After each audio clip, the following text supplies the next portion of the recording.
programming like you're experiencing tonight.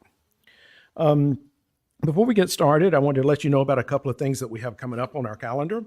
Our next lunch at the library is going to be on September 10th, and it'll feature local author Jennifer London, who will discuss her new book, Profiles in Character, 16 Americans and the Traits That Define Them. Our next evening book talk is going to be on September 12th. And that's going to be with our new executive director of the library, Dr. Lindsay Travinsky, who's talking about her brand new book, Making the Presidency, John Adams and the Precedents That Forged the Republic. And then on September 25, we're going to host our annual founding debates, which is always a wonderful event. It includes a big reception. It'll take place across the road in our big Forward Orientation Center. And that's something we've been doing for the last decade to celebrate the 10-year anniversary of the opening of the library. And so now to introduce tonight's esteemed guest speaker. Katlyn Carter is a renowned political and intellectual historian of the 18th century Atlantic world. She received her PhD from Princeton University. She's been published in the Journal of the Early American Republic and French History, as well as writing op-eds for the Washington Post, Time, and the Age of Revolutions, where she serves as the editor. Her research has been supported by numerous fellowships from such places as the American Philosophical Society, the Omohundro Institute of Early American History and Culture, and the American Society for 18th Century Studies. And we're most proud that she was a member of the Washington Library's class of 2015-2016 Research Fellows. Her next book that she's working on now is entitled The Politics of Truth in the Early American Republic. And it will provide a political history of truth in early America through an examination of the various methods people adopted to try to promote it. She joins us tonight to discuss her latest book, Democracy and Darkness, Secrecy and Transparency in the Age of Revolutions. So please join me in a warm Mount Vernon welcome for Katlyn Carter.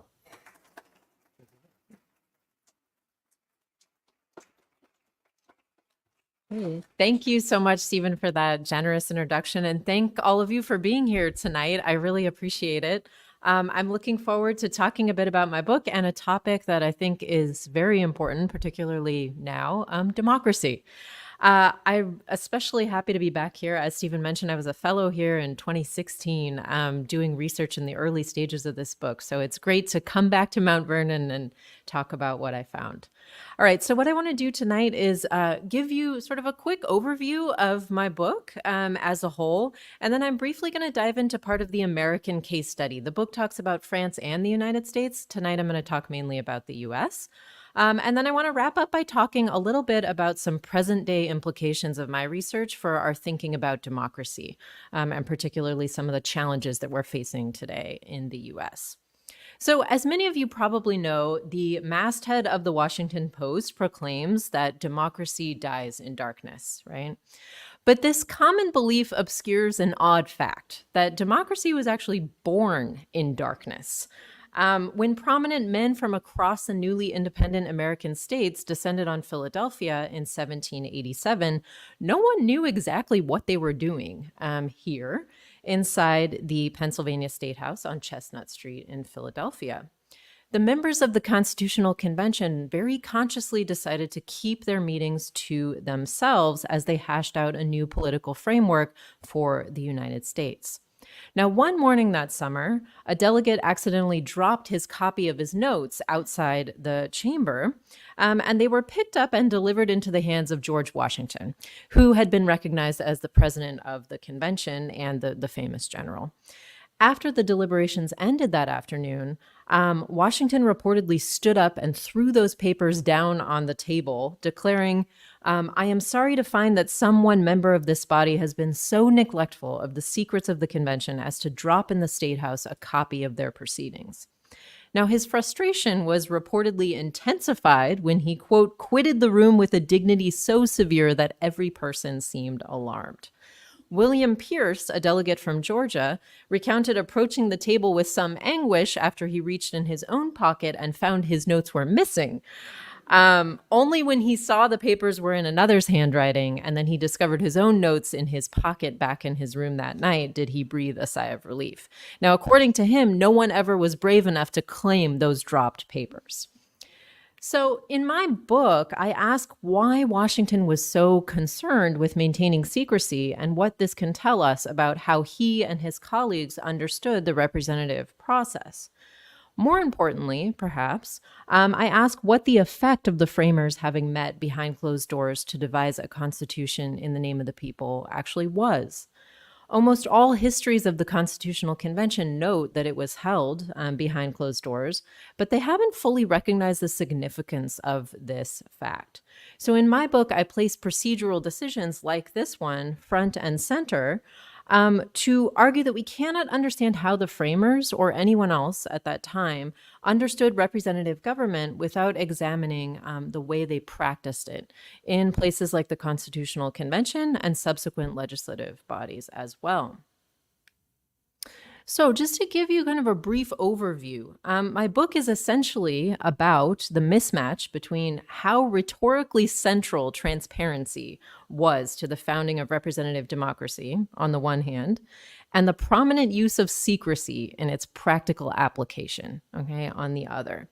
So the book traces the origins of claims like the one found on top of the Washington Post today to uncover the way in which transparency became considered fundamental to representative democracy in the age of revolutions. But in my book, I show how in practice, this belief was at odds with the reality that secrecy was essential to the establishment of representative governments in the United States and in France. So by foregrounding political practice kind of over discourse or ideology, I argue that despite the rhetorical emphasis on transparency, it was actually the use of secrecy that secured the legitimacy of newly created representative governments. Now, commitments to transparency in the governments born of the American and the French revolutions often resulted in losses of legitimacy and instability for these governments. Secrecy allowed for representative government to gain legitimacy as a democratic form by shielding much of the daily work of governance from the people who are ostensibly being represented. Now, it sounds kind of crazy, right? The use of secrecy essentially made it possible for elected representatives to take actions that did not always appear to be the most popular without losing their legitimacy as voices of the people. Ultimately, my book uncovers then a paradox at the heart of modern representative democracy.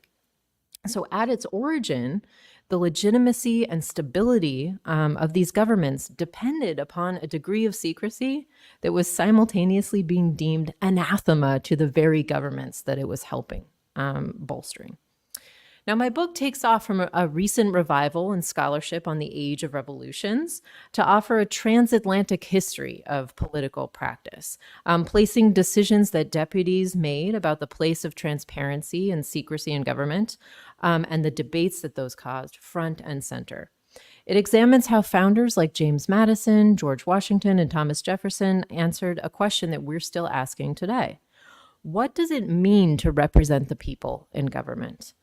It further traces the thinking of French revolutionaries like Jean-Paul Marat, Jacques-Pierre Brissot, and Maximilien Robespierre about the proper relationship between the people and their elected representatives. And most importantly, it takes up this task not only by examining what they wrote in a theoretical capacity, but by dissecting their daily decisions as they attempted to translate their ideas into actual practices. So in my book, I treat practices as constitutive of concepts and push the political and intellectual history of these revolutions beyond the traditional focus on theory or ideology. And in doing so, I argue that representative democracy, it's not merely an idea, but it's a set of practices that accrue definitional power over time. So before delving into the specific case study of the early American Republic, I just want to give you a brief overview of how my argument sort of unfolds as a whole. My story starts in the mid-18th century, 1750s, when secrecy became a common concern in both the Anglo and the French context. And it's linked to a lot of fears about conspiracy, corruption, despotism, and also, I'm going to note, heavily gendered female. Secrecy has become something that's kind of associated with women. Now, just to give you kind of a taste of this, you can see on your left up here a cartoon of the British Prime Minister, Lord North. And here he's sitting aside a stream of corruption in Parliament. And on your right, and this is my favorite image from all of my research for this book, it's a depiction of the discovery of King Louis XVI's hidden safe in a closet in the palace during the Revolution, uncovering a literal skeleton in his closet, right? A really cool image. English writers and American colonists pointed to the mysterious machinations of the king's ministers as the root of a lot of the evils that they saw emanating from Parliament in the 1760s and 70s. And both French and English reformers referenced the tightly guarded governance of the Bourbon monarchy in France as characteristic of its despotic tendencies. Okay, what made it dangerous? Enlightenment writers emphasize the dispelling of darkness and the spread of knowledge as the social project of this age, and they championed emotional authenticity and transparency as a cultural value. Now, accompanying the intense suspicion of secrecy were emergent calls for greater publicity in government, particularly in representative institutions.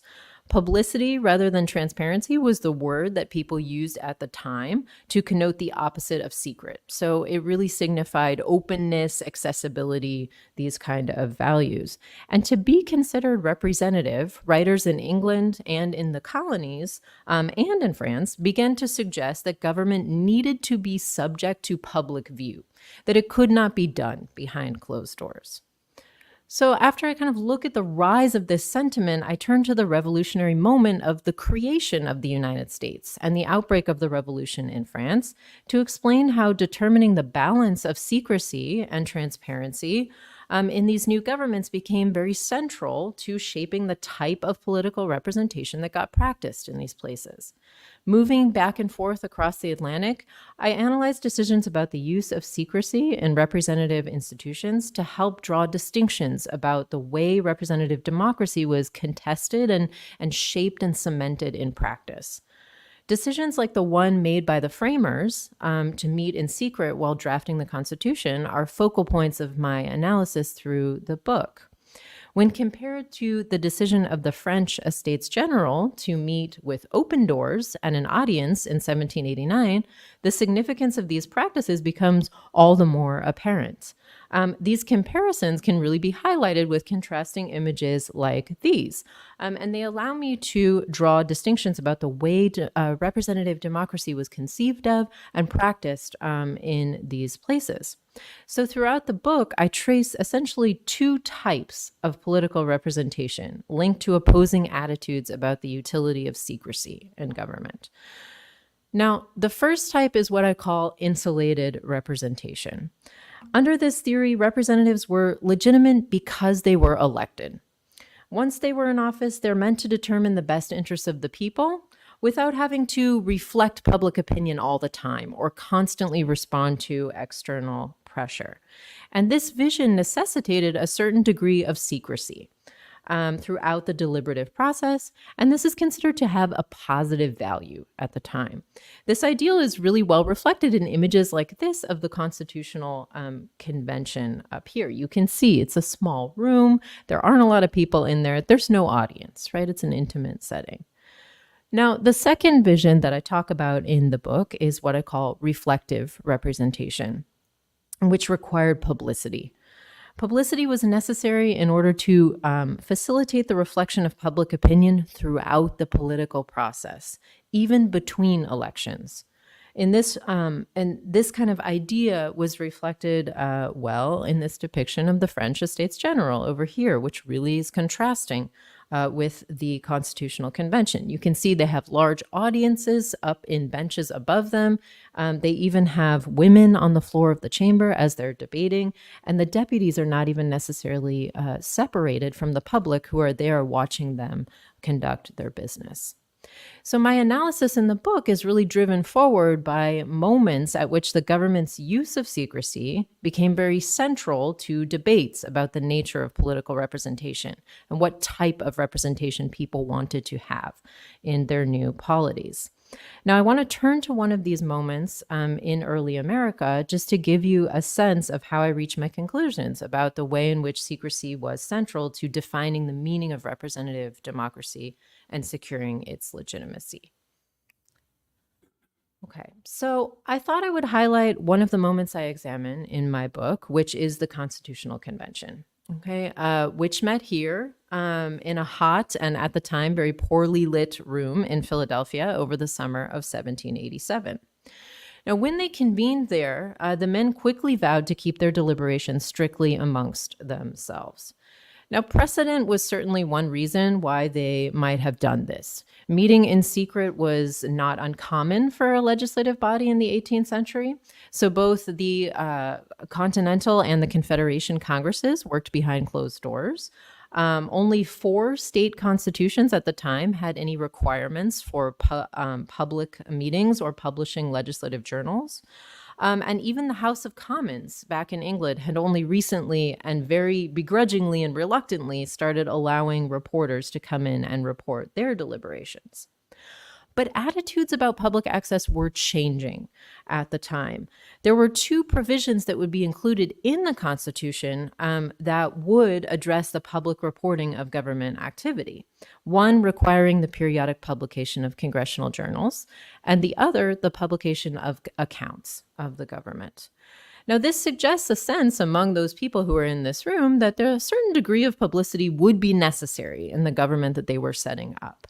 But even in adding those requirements for some transparency in the Constitution, the framers slipped in a pretty big caveat allowing for secrecy at Congress's discretion. So in Article 1, Section 5, in the provision asking that congressional journals be regularly published, it included a section saying that accepting such parts as may in their judgment require secrecy.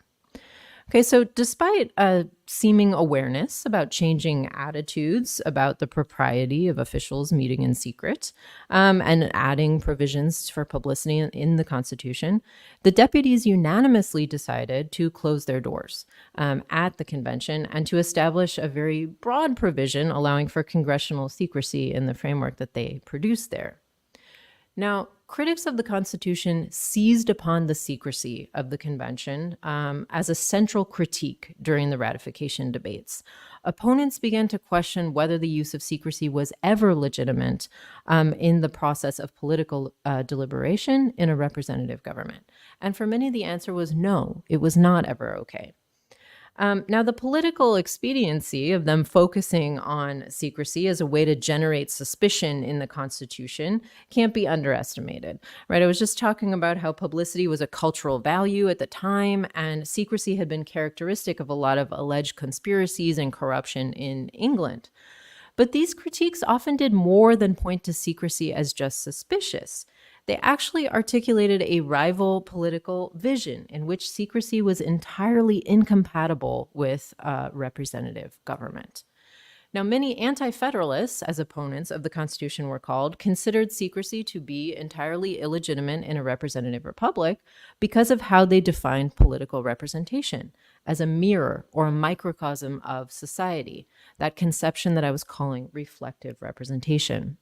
So anti-federalists, they rejected secrecy. They believed that reflective representation, it required publicity, which would allow for oversight and facilitate the reflection of public opinion in political decision-making. So they advocated for frequent returns of elected officials home, more numerous legislatures, shorter terms, smaller districts. Anti-federalists tended to agree that representatives should be bound by the people's will, and they believed that this vision needed to be guaranteed by mechanisms to actually make that possible in practice. Now, their rejection of secrecy was a very significant component of this vision, and it's possible to trace this line of thinking through their attacks on the secrecy used in the Constitutional Convention, which they typically paired with assertions that the body had not been representative, because it hindered the proper relationship between the delegates and the people in whose name they wrote this document. Now, not only would having access to the deliberative process have informed public opinion, as many argued, they said it would have facilitated an active public participation in the crafting of the product. In the spring of 1788, after the Constitution had been released for people to consider, someone calling himself a plebeian pointed out in a pamphlet that because the convention's debates remained an impenetrable secret, he said no opportunity was given for well-informed men to offer their sentiments upon the subject. Now that the Constitution had been published, it was out there, a free discussion, he said, had brought to light its defects as well as its strengths. And the author used this to kind of advocate for another convention being called based on this open conversation where people could contribute. Now, the Constitution was presented as an all or nothing prospect. Okay? Amendments were not to be allowed as part of the ratification process. But many argued that deliberating on behalf of the people to produce a document, a government framework in their name, required their input. And this input could not be obtained when the process of deliberation was concealed and only a finished product was presented to them to either accept or reject, right? It was not a collaborative process. The debate that emerged over whether amendments should be offered as part of the ratification process amounted to a contest over the degree to which the people should be actively involved in lawmaking in a representative regime. So as early as the fall of 1787, right when the Constitution gets published, there's an acrimonious back and forth that emerges about this between an anti-federalist, Cato, who's writing in the New York Journal, and a federalist, Caesar, who's writing in the New York Daily Advertiser. Now, the Constitution's out there. Cato tells readers, he says, teach the members of that convention that you are capable of supervision of their conduct. The same medium that gave you this system, if it is erroneous while the door is now open, can make amendments or give you another if it is required, right? He's telling people, get involved. You're the boss of these deputies. You should tell them what you want. Now, 4 days later, Caesar retorted that the door was not always open for suggestions, and it was actually presently closed, he said. He asked why Cato had not offered his expertise and ideas while the convention was meeting, at which point he suggested the door had been open for alterations. Now, Cato responded very directly by pointing out that, contrary to what Caesar seemed to believe, the door during the meeting of the convention had quite literally been shut.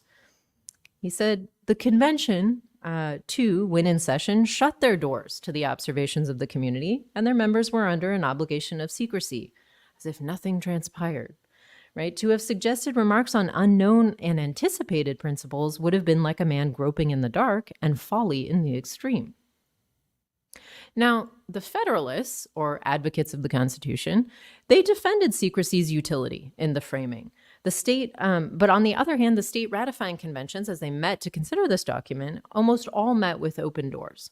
So as the people, or more accurately, their representatives, met in these state ratifying conventions to consider granting their assent, the provisions for secrecy in the Constitution started to alarm some delegates who started to worry that a repeat of the Constitutional Convention's procedures would be authorized in the new government that was getting set up. So Patrick Henry, the twice former governor of Virginia at that point, and utterer of the famous "give me liberty or give me death" line, during the Virginia ratifying convention, it became particularly worried about this point. Would this kind of secrecy happen in the new government? And he said, I appeal to this convention if it would not be better for America to take off the veil of secrecy. Now, over the course of the ratifying convention, Henry asserted that the people's liberty would be in danger if, quote, the transactions of their rulers were concealed from them. He said to shield the common routine of business from the public eye was nothing short of an abomination and would lead to the perpetration of wicked and pernicious schemes and iniquitous plots. Now, some common things I think we might expect to hear people say today about secrecy, right? It sounds very familiar, actually. And his concern here was not only the secrecy of the Constitutional Convention, right? But he was concerned that the Constitution had not gone far enough in ensuring that representatives in the new government would work in the public view, right? So he's raising these concerns. Now, citing the British House of Commons, the American state legislatures, James Madison came back and advanced a Federalist position. And he replied to Henry that there was not a single government that did not allow for some discretionary concealment of its activity. And he said the Constitution is going further than any existing framework by requiring any kind of publication of deliberations or accounts.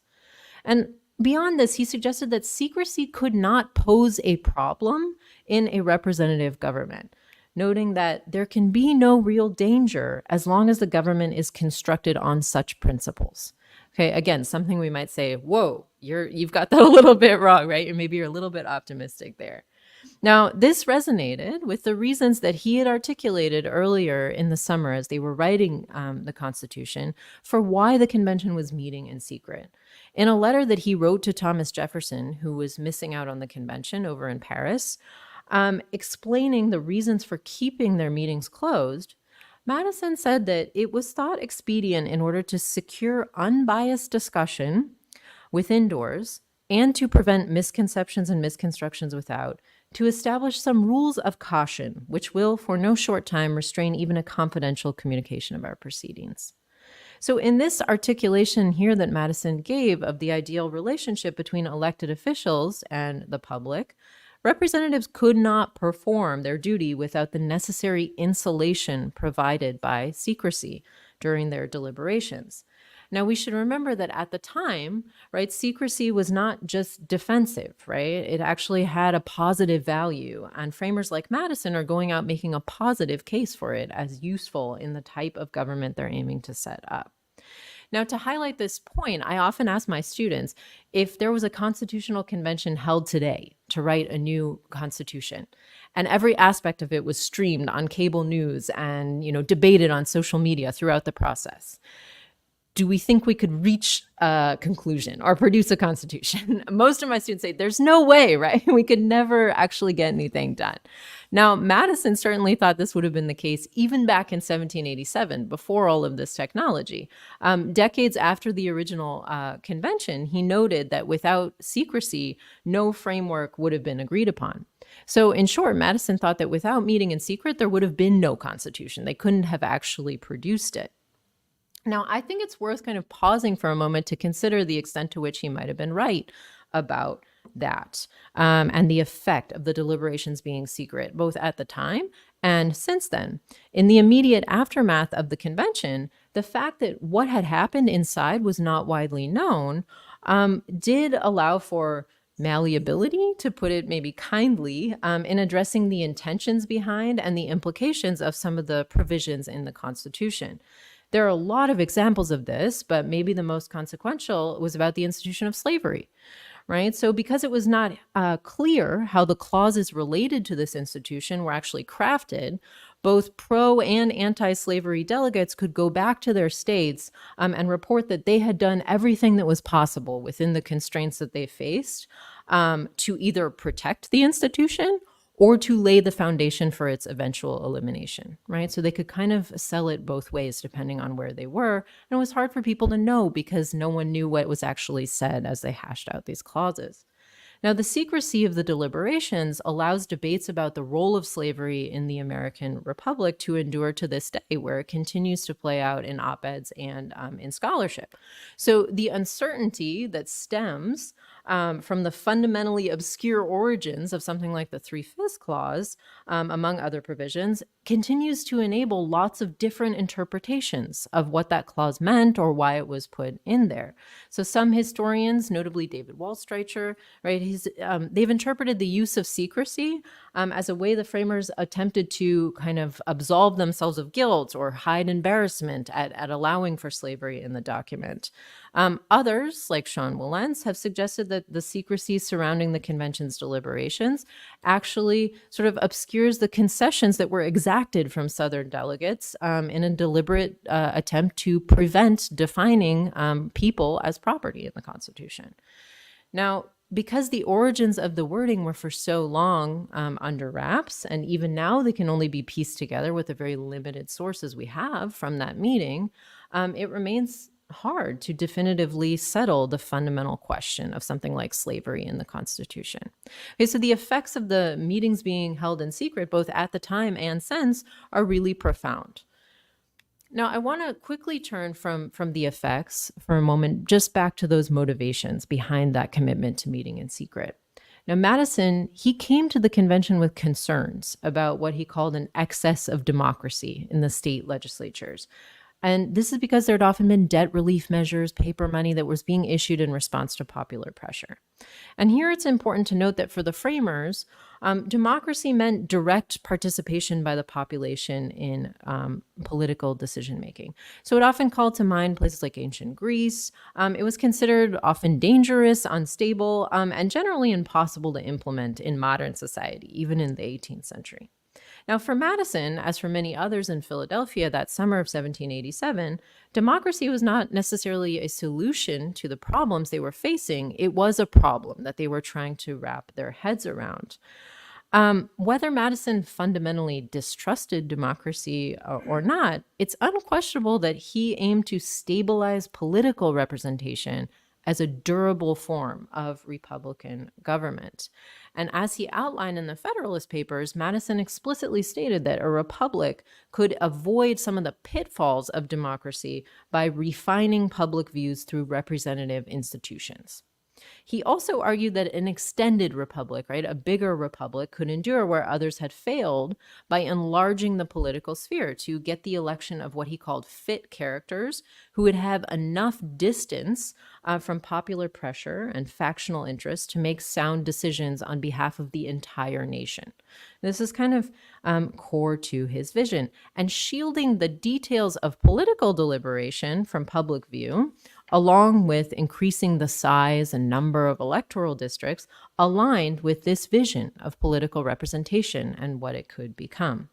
So, to put it simply, Federalists essentially rejected publicity. They believed in that idea of insulated representation, which was aided by the use of secrecy in order to create that distance to allow representatives to deliberate without facing too much external pressure from people outside. Insulated representation meant that representatives were made legitimate at the moment of election.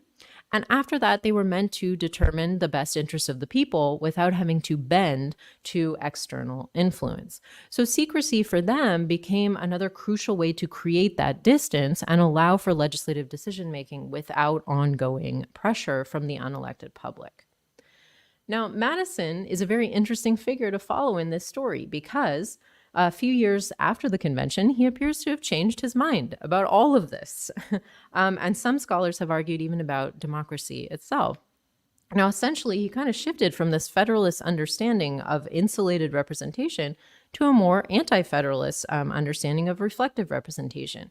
And his thinking about secrecy in the government evolved accordingly and was very key to this shift. Now, throughout the 1790s, as he's getting involved in this new federal government, he would generally support the open doors of the House of Representatives. He would play an instrumental role in the founding of an opposition newspaper. And he would write a lot of essays advocating for the power of public opinion in what he called a free government, right? A far cry from his letter to Jefferson, talking about the utility of secrecy in framing the Constitution. Now, what accounts for his changed mind? The short answer is Hamilton, right? The Treasury Secretary, who he did not like, and whose proposed policies to create a national bank, take on federal debt, promote domestic manufacturing, and sort of pursue commercial relations with Great Britain led many former anti-federalists and some who had supported ratification, like Madison and Jefferson, to form a new alliance. But while the policies that Hamilton was advancing is what alarmed them, their focus quickly became on the process by which these policies were advocated and implemented, specifically the use of secrecy in the new government. Concerns about secrecy were in fact very central to the factional realignments that took place in the early republic and the formation of the first political parties in the United States. Now, I don't have time tonight to go into the 1790s, though it's very exciting, but my book does this. I'm tracing these same dynamics up through Jefferson's election as president in 1800. In all, I conclude that secrecy was used deliberately during the early republic, to render public opinion marginal to the foundational legitimacy of representative democracy in America. So in other words, the use of secrecy at that founding moment was really important to setting up the type of representation that got practiced and securing the stability and legitimacy of that, despite all the arguments over the place of it in the government. Now, I want to just wrap up by talking about this American story in a broader Atlantic framework to help us see just how important these procedural decisions about the use of secrecy in government actually were. Now, while George Washington frequently noted the benefits of working behind the curtain, as he would put it, this was not a common sentiment in France if you went across the Atlantic. In the French Assembly that was convened in 1789 to advise the king on reforms, the Estates General, as I was mentioning earlier, the doors were open. When a deputy there suggested barring the public from their deliberations, he was met with downright disdain. Have you forgotten that you are all but their representatives, their proxies? And do you dare remove yourselves from their gaze when you owe them an account of all your work, all your thoughts? I cannot respect he who seeks to hide himself in the shadows. The grand day is made to shed light on the truth, and I am proud to think like the philosopher who said that all his actions never had anything secret, and he wished his house was made of glass. Okay, a lot of powerful rhetoric here, right? But a real commitment to transparency. And this commitment to transparency really undermined the legitimacy of French representatives as voices of the people in cases where public opinion did not seem to align with the decisions that they made, which were increasingly common as the revolution wore on in France. Now, while the American government over here opened up more to the public as time went on, the French National Assembly trended in the opposite direction, closing off more from public view over time. And I just want to return to these images that I mentioned earlier to talk about, or just remind you that the decisions that were made at the founding moment had a very lasting impact on the way that representative democracy was defined and understood in these countries in different ways. So in navigating this tension between this kind of Enlightenment imperative to eradicate secrets from the state, on the one hand, and on the other hand, a practical need to limit the extent of publicity in government, revolutionaries in the United States and France determined the character and durability of the representative regimes that they set up. In both contexts, secrecy, in the sense of limiting the public's view of government work, was strategically deployed and defended to advance a vision of political representation as legitimated solely in the moment of election, rather than an ongoing reflection of public opinion in governance. However, on the other hand, you had pushes for publicity that kept this alternate theory of political representation alive, contesting the legitimacy of newly created governments as voices of the people on both sides of the Atlantic. Now, my book is partly a work of comparative history, but I'm not mainly interested in explaining the divergent outcomes of the French and American revolutions. Instead, I want to treat them together as contemporaries at the time often thought about them in order to explain the unique aspects of each place and the emergence of what we now call representative democracy. So by using decisions and debates about secrecy and transparency in government as a lens to understand the invention and the evolution of representative democracy, my book explains first, how transparency became a cornerstone of modern democracies and the way in which state secrecy was deemed dangerous. Now, these are connotations that we live with today, and they're a direct result of a transformation in thinking that took place in the late 18th century. The question of what can legitimately be kept secret in government remains at the heart of a lot of our political controversies today, and the very meaning of representative politics, right? How we want it to work. I threw up here just a few recent examples that I could think of. There's so many, obviously, but just thinking about the classified documents cases found in presidents' homes after they have left office and what that means, where we want those documents to be.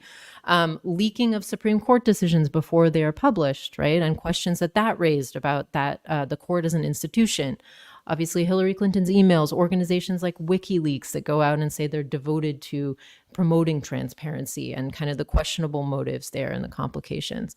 And then lastly, just thinking about the impeachment trials of Donald Trump, and a lot of questions getting raised during those about if voting on that in the Senate had been conducted in secret, would the outcome be different than if they voted publicly, right? So these questions are constantly at the heart of how we are thinking about our democracy and how we want it to work. Now, as these debates intensify, political scientists consistently tie these questions back to the meaning of democracy itself. Now, my book is a work of history. Historians are fond of saying that we're not aimed at producing a policy prescription, right? Or settling a question like whether secrecy promotes or diminishes democracy.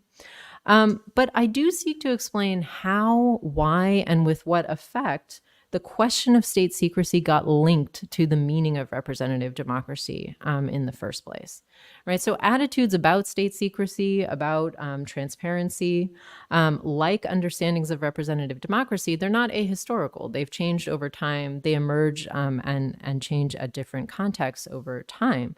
Now, in the modern day, and especially in the United States, we largely live within the rhetorical and even legal frameworks created in the late 18th century, which I think should prompt a thorough investigation of their construction at the time.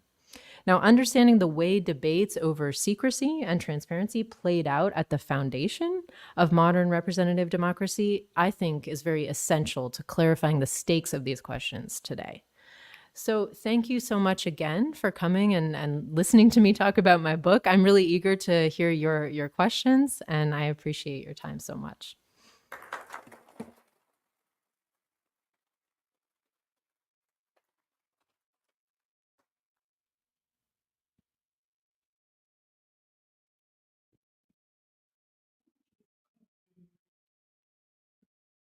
Oh, yeah, I believe there are microphones going around. Just a quick question. Had meetings of the Continental Congress all been conducted open to the public?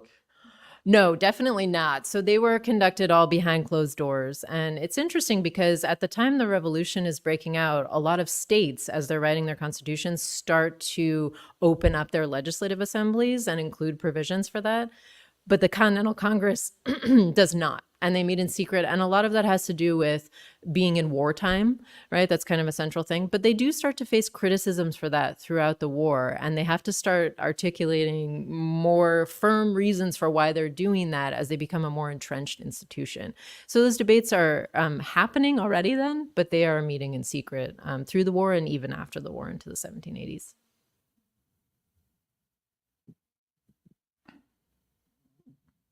How much has the technology of communication affected secrecy, both in terms of what's considered secret and the deliberations of deliberations being secret because people just couldn't follow it before, and now it's so much more omnipresent? Yeah, I think that's a huge component of our thinking about this.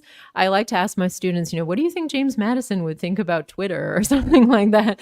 Because a lot of his theories, really depended upon the idea that communication was slow, in the 18th century. When people are in Philadelphia, later Washington, D.C., debating, it's going to take time for people who are at a distance to know what was said.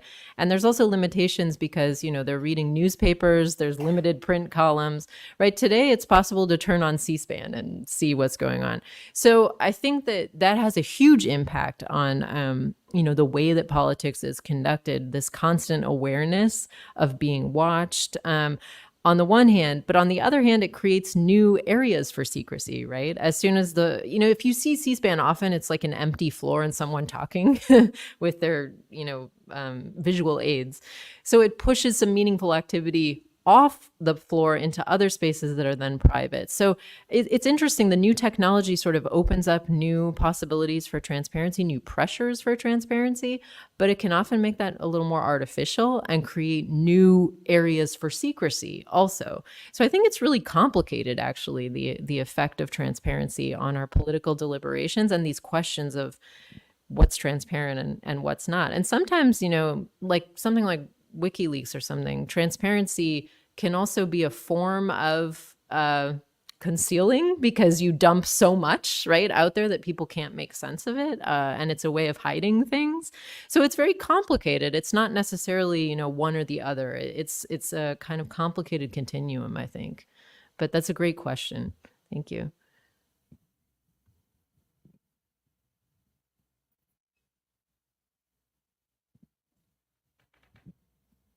I think it was Mark Twain who said, people who like sausage and respect the law should never see how either is made. Yeah, yeah. I worked on Capitol Hill in the 80s. It was a very different process. Now we don't even have an appropriations process. Everything is done at the end in this omnibus bill, which members don't even have a chance to read. Could we argue that actually we had, in practice, a period where there was a lot more transparency, and now the impact of the echo of that transparency is forcing that process back behind the closed doors? Yeah, I think that's a great question. Thank you for sharing that experience. I think you're right. Like it can have that effect where it's kind of a crafted transparency. Kind of like I was saying in response to the other question, if you think about social media or something, or the rise of public relations as a career field in the late 20th century, that means that often transparency, it's kind of what's been packaged and put out there for people to see. It's not like we're really seeing everything. So it's just very complicated, but I think you're right to suggest that sort of greater transparency actually, it's like it jumped across that and created kind of new problems that are kind of pushing it in the other direction. Yeah. Thinking about being here at Mount Vernon and George Washington's thoughts on secrecy, Yeah. did you come across any evidence of like his military career and the necessity of conducting a lot of operations in secret, planning in secret, Yeah. and that making possibly, you know, a good connection of mission effectiveness is often tied into secrecy and how that guided him in his political life? Definitely. I think his experience in the military definitely shaped his thinking about the utility of secrecy. And it also made him someone who was very conscious and guarded about his correspondence, for example, and knowing that what's written there can being very conscious of leaks and the effect of leaks and trying to control that. So I actually think, his thinking was very, very influenced by his time leading the military. And he really carried that with him into the presidency. And I think it's kind of unexpected that Washington was actually a proponent of using secrecy in governance, and actually thought that it promoted good governance and was a quality of good leadership. And I think he did kind of deploy it strategically to make hard decisions that he felt were for the best interest of the country, even if they didn't appear at the time to be popular. And I do think his military experience played into that, but I also think it was really core to how he conceived of governing on behalf of the people, and in the best interest of the people. Yeah. Thanks. Hi, I just wondered if you would think about more transparency, would that equal more democracy and less republic? I think it's a complicated question because I think we often assume that to be the case. Sunshine is the best disinfectant, right? And this idea that greater transparency is going to lead to more democracy. I think there's certainly a case you can make for that. And I think I don't by any means want to suggest that secrecy is not ever dangerous to democracy. It absolutely is. But I do think what I was trying to do with the book is to suggest that it's not always dangerous to democracy, or transparency is not always good for democracy, that it can have kind of paradoxically negative effects. Like some of the decisions that we might think of as the most democratic or just, like Brown v. Board of Education, right? That wasn't really a democratically conducted decision. And if it had been, it might not have happened, right? And so I think that, it's a little bit paradoxical, but sometimes greater transparency might lead to a less democratic outcome, or what we might consider a less democratic or just outcome. And I think it's interesting to think about that. Yeah. Ma'am, thanks for your time tonight. It was interesting to watch the side-by-side that you had of Philadelphia and then Versailles. Yeah. And you kind of fast forward today, you watch the process we're going through, and then the elections in France recently. Yeah.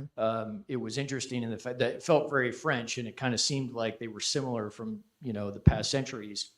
what were your reflections in the fact of there certainly felt transparent in what was happening in France, but to watch those votes swing, there was clearly some secret backdoor dealings. So how do Sure. you view kind of what was happening then and then how things are transpiring today? Yeah, absolutely. That's a great question. I think that we can see a lot of the echoes of some of these differences. You're right, today. And in fact, something that I find really interesting in French elections, there's a media blackout in the preceding, I believe it's 36 or 48 hours. It's a good chunk of time before voting happens. And people in 2016, a lot of people were talking about, well, would the outcome have been different in the United States if that was the case here? But they have kind of interesting things like that, where there are sort of pieces that are a little bit more secretive, or just a little bit less what we would consider transparent. And I think it's interesting to think about, again, kind of like I was answering there, some of the paradoxical outcomes of that, which might promote more democratic or fair outcomes than in cases where you have a lot of transparency or sort of totally unmediated communication around things. Yeah, thanks. Ma'am, I just want to take thank you first, but I want to take the opportunity, since the person is actually here. Yeah. I'll note on the cover, you have a window that appears to be, it's translucent during the daytime. Yeah. We talked about democracy dying in darkness, but that, the irony that it was actually born in darkness as well. And then there's a dead moth, maybe butterfly on the cover. Yeah. I have some thoughts as to what all that means, but I was curious your thoughts on the interpretation of what you chose as the jacket. Thank you so much for that question. So this is something that is strange, but as an author, I don't design the cover or even have much say in it. So actually the publishers designed the cover, presented it to me. And I also had a lot of thoughts on the different ways you could interpret it. Ultimately, I really liked it because I think it does lead to a lot of different interpretations. The way I kind of think about it is just that there's a kind of an attempt to have transparency, and that there's a window, right? And people are trying to see inside, but that it's opaque, that it is difficult to see, that distorts often. And the moth, I think it's a moth also. I also had the same thing. Is that a moth or a butterfly? I think it's a moth. And I think the idea is it's drawn to that sort of bright light, but it also can't quite get there, right? Or can't quite see it. I'd love to talk to you more about what you think about the cover. Thank you so much for that. You posed a question about would we be able to have the Constitution ratified if everybody was looking in. In 1971, my father graduated from a national judicial college. Okay. And their talent show was arguing, or actually trying to pass the Constitution, Okay, articles. Yeah. And they didn't get past the first motion because they were tied up in knots over parliamentary procedure. Yes, which, of course, was not developed until the mid 1800s. And so we see a lot of parliamentary procedure holding up things. In some respects, the Sunshine Act, as you've been talking about, it is actually literally an act, has helped open up proceedings, but it can also slow things down in Robert's Rules of Order. Yeah. And in Canada, and increasingly more in the US, there's something called the Democratic Rules of Order, which kind of starts from square one. And I'm just wondering if you have any thoughts on the different parliamentary procedures and how they might impact a constitutional referendum if we had one. There are people calling for one. Yes. Yeah. That's a great question. And I like that story because I do, in one of the classes I teach, we do a simulation of the Constitutional Convention. And this time there was a kind of an anti-federalist leaning character who just used Robert's Rules of Order to stop everything and just like stop the convention every day. And the frustration of the students was, so intense, but it was such a great learning experience for thinking about how these things get used. And of course, Thomas Jefferson was also really interested in these things and wrote a pamphlet of parliamentary procedure when he was serving as vice president as well. So those things are also getting developed at the same time as they're thinking about a lot of these questions. And I think you're right to just point out the importance of those things for, before you can even get to policy or talking about policy, the way the rules are set up and how things are actually functioning really influences how the debate can even go and what kind of policies you're going to get out of it. So I think you're absolutely right to be thinking about that it's really important. I don't think I answered your question is what do I think about these new efforts? I think that it's just really, it's hard, right? It's just really hard because if we think about a question of, if we had a new convention and it was totally open, like I was saying, I do think we often, that's kind of a frightening prospect. It seems like we probably couldn't get anything done.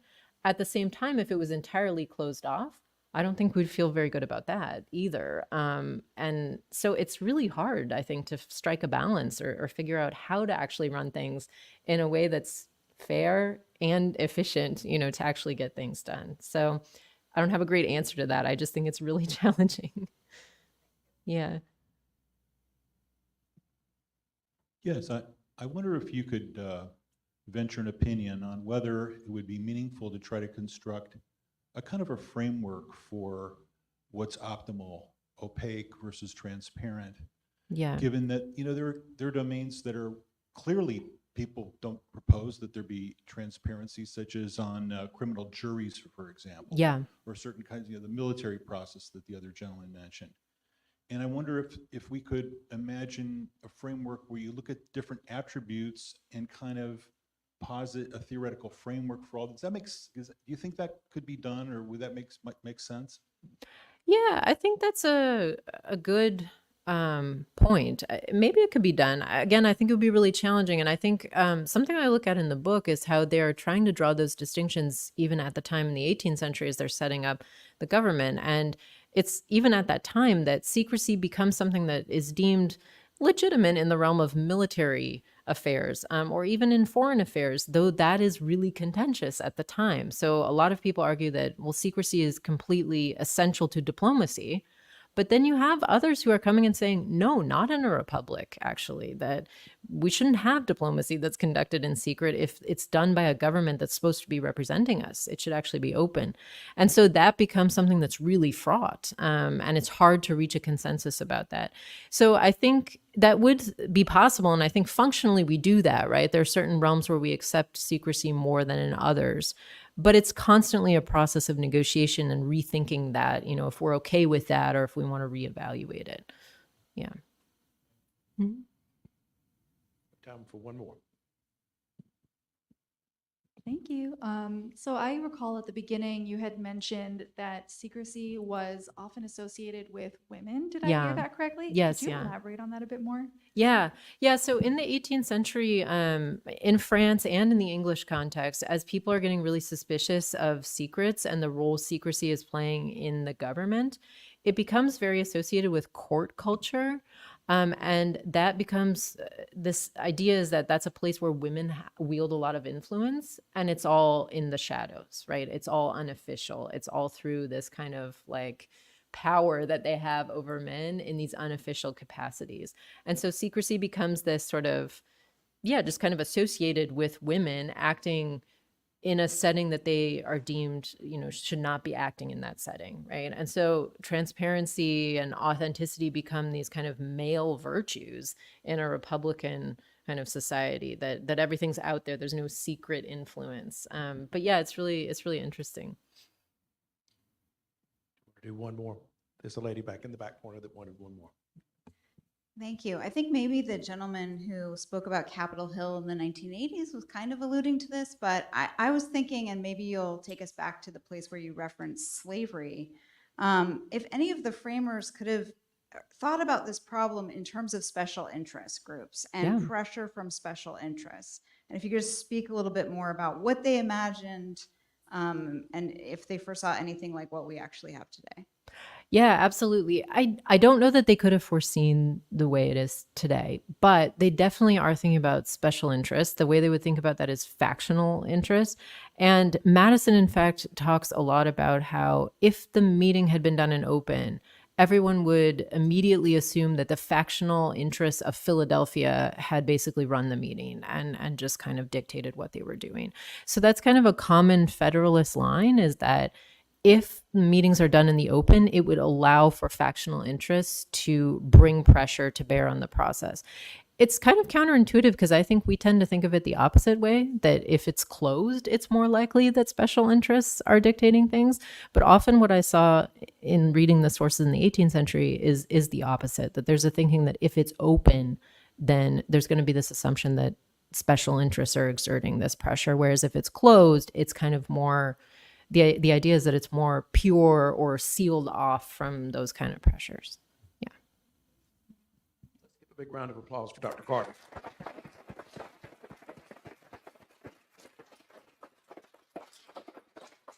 Thank I you. want to thank everyone for coming out tonight and for being such a great audience. Dr. Carter will be here at the front signing books.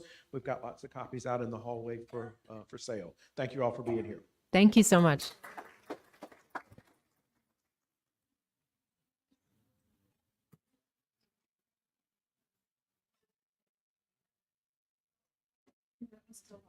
Thank you.